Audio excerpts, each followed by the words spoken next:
Dear students, a very good morning to all of you. I am Lakbir Kaur and I will welcome you all in English class. We are going to read chapter 2 of multi-skill course book, that is The Last Leopard. You are going to read an extract from a story called The Last Leopard by Lorien St. John. कहता है कि ये जो extract पढ़ने जा रहे हो एक स्टोरी में से लिया गया है, द लास्ट लेपर्ड, जो लिखी गई है लोरेन सेंट जोहन के द्वारा. Before you start discuss with your partner what the story might be about. कहता है स्टार्ट करने से पहले अपने पार्टनर के साथ डिस्कस करिए कि ये स्टोरी किसके बारे में हो सकती है. Martine, her grandmother and her best friend. कहता है इसमें मार्टाइन है, उसकी ग्रैंड मदर है और उसकी बेस्ट फ्रेंड है बेन. आर इन जिम्बाब्वे, वो जिम्बाब्वे में है.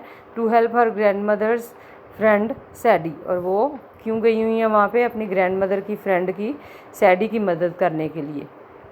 मैनेज ए होटल को मैनेज करने के लिए. But सैडी was encountered A lot of problems from hunters and treasure seekers. लेकिन वहाँ पे सैडी को बहुत सारी प्रॉब्लम्स फेस करनी पड़ती है, बहुत मुश्किलों का सामना करना पड़ता है शिकारियों से और ट्रेजर सीकर्स से. These people want to scare Sadie away from that land in the hope of capturing Khan.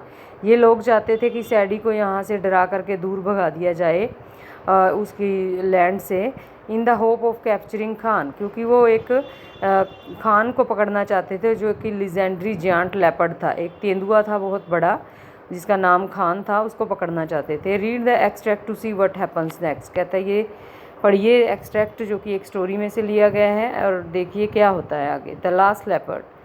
All around her the hills of the Metopause unfurled in lumpy folds of green and brown. कहता है चारों तरफ जो पहाड़ियाँ थी मोटोपास की और वहाँ पे ग्रीन और ब्राउन कलर की जो मिट्टी के बड़े बड़े फोल्ड्स थे. As far as Martine could tell, the only things moving in the shadowed valley below were the horses tethered at the bottom of the mountain. कहता है कि मार्टाइन जो बता रही थी, जितना वो बता सकती थी, तो वो कहती है कि only moving things in the shadowed valley में, उस घाटी में नीचे घोड़े बंधे हुए थे बॉटम ऑफ द माउंटेन की तली में. A lone dassie, a favourite food of leopards. कहता है और एक रैट की तरह का चूही की तरह का जो एनिमल होता है, डेजी इसको बोला है उसने. ए फेवरेट फूड ऑफ लेपर्ड, और लेपर्ड का वो बहुत ही फेवरेट फूड होता है, उसको खाना लेपर्ड को बहुत पसंद होता है.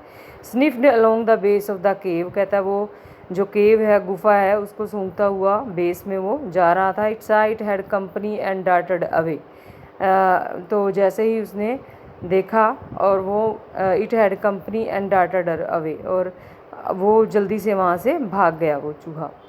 As it grew lighter Martine went over to examine the paintings.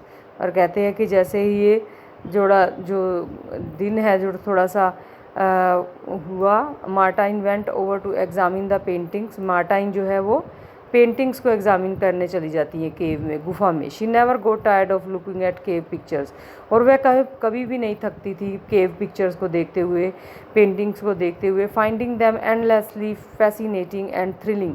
उसके लिए वह हमेशा से ही एक आकर्षण का केंद्र रही थी वो पेंटिंग्स जो थी.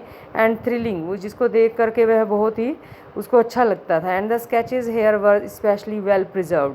और कहती है जो वहाँ पे स्केचेस थे वो भी बहुत ही अच्छी तरह से सुरक्षित रखे गए थे. Their dusky pink, grey and ऑर्क colours had survive 1000 years with barely a blemish.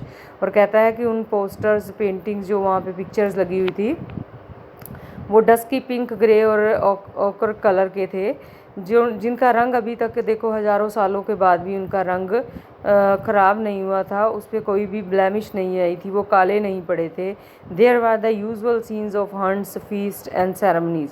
और उस पिक्चर्स में सीन कौन कौन से थे, उसमें शिकार करने के सीन थे, फीस्ट के पार्टीज़ जो ट्रीट होती हैं उनके, या सेरेमनीज़ कोई अवसर के, ऐसे उनके सीन थे उसमें पिक्चर्स में. But she was surprise to find out there were quite a lot of similarities between these pictures and those in the memory room cave at Sawubona almost as if they were the work of the same artist. और कहती है वो बड़ी हैरान होती है जब वो इनकी जो ये पेंटिंग्स देखती है, और वो कहती है कि इसमें इस पेंटिंग्स और पिक्चर्स में बहुत सारी सिमिलैरिटीज़ हैं। किसके साथ? उस मेमोरी रूम के बारे में वो सोचती है जो एक गुफा थी साबुआना में, वहाँ पे भी ऐसी ही पिक्चर्स थी। और कहती है ऐसे लगता था जैसे कि एक ही आर्टिस्ट ने ये सारे जो है वर्क जो है बनाए हों। She suppose that the painting techniques of the San had been pass down through the generations. और वो उसने ऐसा सपोज किया कि ये जो पेंटिंग्स की टेक्निक है शायद वहीं से सैन से जो पास होती हुई है जनरेशंस तक आगे पहुंच गई हैं। One image was set slightly apart. एक जो इमेज थी वो बिल्कुल ही अलग थी। Martine wandered over to look at it. Martine को एकदम से हैरानी के साथ उसको देखने के लिए जाती है। It showed a girl standing at the entrance to a cave. उसमें क्या था उस पेंटिंग में कि एक लड़की है जो बिल्कुल गुफा के सामने एंट्रेंस पे खड़ी हुई है। The cave Martine was in now. जैसे कि मार्टाइन भी जिस अभी केव में खड़ी हुई थी, जैसे वो खड़ी हुई थी, सेम ऐसा ही पिक्चर में एक दर्शाया गया था। If its round mouth and guard like pillar were anything to go by. कहता है कि एक राउंड माउथ था, गोल जो जिसमें एंट्री थी वहाँ कर सकते थे वो गुफा में, एंड गार्ड लाइक पिलर, एक पिलर बना हुआ था, were anything to go by, वहाँ से वो जाते थे अंदर की तरफ। And crouched on the pillar as if I were about to pounce was a leopard. और कहता है कि जैसे ही वो पिलर के ऊपर जो है एक अबाउट टू पाउंस, ऐसे लगता था कि कोई जो लेपर्ड की तरह का था जो अभी ऊपर से झपट्टा मारेगा। The leopard she had seen in the sand, जैसा कि लेपर्ड उसने रेत में देखा हो। Martine froze. What if she was the girl in the picture, what if the leopard. Martine तो एकदम से, वो जो लड़की है मार्टाइन, वो तो एकदम से जम जाती है, फ्रोज हो जाती है डर के मारे। But what if she was the girl in the picture. कहती है ऐसे लग रहा था उसको जैसे कि वो पिक्चर वाली जो गर्ल है उसी की तरह से उसको फीलिंग आ रही थी। What if the leopard. और वो सोचती है तेंदुओं के बारे में। She smelled him before she सा हिम। लेकिन उसके लेपर्ड के देखने से पहले उसको उसकी खुशबू आ जाती है। It wasn't an unpleasant smell. यह बिल्कुल भी अनप्लेजेंट स्मेल नहीं थी। If anything there was something wonderful about it. और कहती है कि इसके बारे में कुछ वंडरफुल चीज़ लग रहा था उसको। It was the scent of a wild. उसे लग रही थी कि ये किसी जंगली जानवर की स्मेल है। But it was also the smell of a killer. कहती है उसको ऐसे लग रहा था कि एक किसी खूंखार किलर की स्मेल है।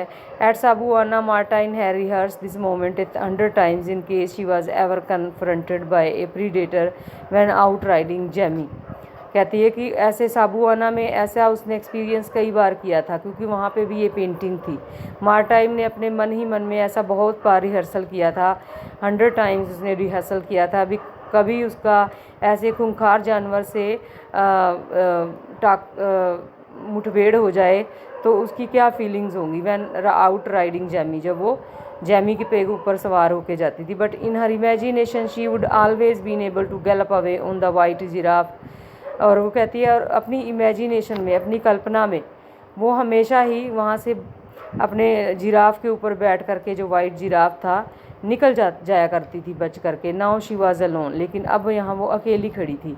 She dragged her eyes upwards. एकदम से वो ऊपर की तरफ देखती है। The leopard was on the ledge above हर। और वहाँ पे वो जो लेपर्ड था, जो शेल्फ सी बनी हुई थी गुफा की, वहाँ पे बैठा हुआ था। Above her regal both in stature and in size. वो बड़ा ही विशाल था, बड़ा ही अद्भुत लग रहा था। हिज क्रीमी गोल्ड कोट, उसकी क्रीम कलर की गोल्ड कोट थी जो वो चमक रही थी। Had the rich sheen of the finest silk. और ऐसे लग रही थी जैसे सिल्क की तरह थी, जो फाइनेस्ट सिल्क होती है ना। His black spots gleamed. और उसमें से उसके काले जो चकते थे वो चमक रहे थे। And his yellow eyes blazed like topaz fires. और उसकी जो आंखें थी वो किसी नगीने से कम नहीं चमक रही थी। और वो ऐसे लग रही थी जैसे वो कोई कोई टोपाज की तरह वो चमक रही हूँ, कोई जवाहरात की तरह वो चमक रही हूँ। She had always admired leopards in photographs, कहती वो हमेशा से एडमायर करती रहती थी लेपर्ड्स की फ़ोटोग्राफ्स में। Always wanted to see an adult one in real life, और हमेशा से एक बड़ा जानवर लेपर्ड जो है वो देखना चाहती थी। Her glimpse of the rescued leopard cubs at Sawubona had been brief, कहती जब वो छोटे बच्चों को, लेपर्ड के छोटे बच्चे थे जो कब्स थे, साबुआना में उनको देखती थी, वह थोड़े टाइम के लिए देख पाती थी। Because Tendai had been anxious to return them to their mother, क्योंकि जो टेंडेई था वो हमेशा से चिंतित रहता था कि जल्दी से उन कब्ज़ को, उन तेंदुओं के बच्चों को उनकी मदर के पास पहुंचा दिया जाए। तो वो उसकी जो वो उतना उसको नहीं देख पाती थी उसके बच्चों को, तेंदुए को।